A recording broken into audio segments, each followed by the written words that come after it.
જે પણ ઉગ્ર કચેરીએ જવાનું થશે ત્યાં અમે જઈશું અને ઘેરાવ કરવાનું થશે તો પણ અમે કરીશું.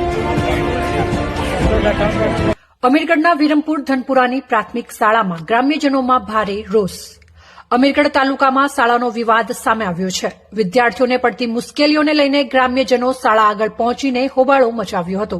જેમાં અમીરગઢ તાલુકાના વિરમપુર ધનપુરા ખાતે છેલ્લા કેટલાય સમયથી શાળાએ ભણતા વિદ્યાર્થીઓ તકલીફો વેઠી રહ્યા છે, જેવી કે ટ્રાન્સપોર્ટેશન, મધ્યાહન ભોજન અને શિષ્યવૃત્તિ જેવી સમસ્યાઓના આક્ષેપો સાથે વિરમપુર ધનપુરા ગામના ગ્રામ્યજનો અને આગેવાનો મોટી સંખ્યામાં ધનપુરા વી પ્રાથમિક શાળા આગળ પહોંચ્યા હતા અને હોબાળો મચાવ્યો હતો.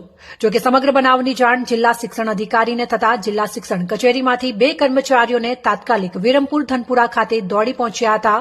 જોકે તે સમયે ગ્રામ્યજનો અને વાલીઓ દ્વારા ગેટની બહાર શાળાના શિક્ષકો સાથે વિદ્યાર્થીઓને પડતી અગવડતાઓને લઈને ચર્ચાઓ કરવામાં આવી રહી હતી. આજે ધનપુરા વિરમપુર જે પ્રાથમિક શાળા છે ત્યાં ધનપુરા ગ્રામજનો દ્વારા તાળાબંધીનો કાર્યક્રમ રાખેલો હતો. જે બાબતે અહીંયા આવીને જાણવા મળ્યું કે ટ્રાન્સપોર્ટેશનની જે સુવિધા છે, જમવાનો જે પ્રશ્નો છે, શિષ્યવૃત્તિનો પ્રશ્ન છે, એવા અનેક પ્રશ્નો હતા. જે બાબતે અમે આચાર્યશ્રીને રજૂઆત કરી છે. આચાર્યશ્રી દ્વારા પણ બાંહેધરી આપવામાં આવી છે કે ટૂંક જ સમયમાં જે તમારા પ્રશ્નો છે તમામ પ્રશ્નોનું અમે નિરાકરણ જોડે રહીને લાવી આપશું. હવે આવનારા સમયમાં જોવાનું રહેશે કે આટલા વાલીઓ વિદ્યાર્થીઓ જે હેરાન થયા છે એ પ્રશ્નોનું નિરાકરણ આવે છે કે કેમ. જો નિરાકરણ નથી આવતું તો આવનારા સમયમાં વાલી વિદ્યાર્થીઓ સાથે રાખી જે પણ કાર્યક્રમો કરવાના થશે, જે પણ ઉગ્ર કચેરીએ જવાનું થશે ત્યાં અમે જઈશું.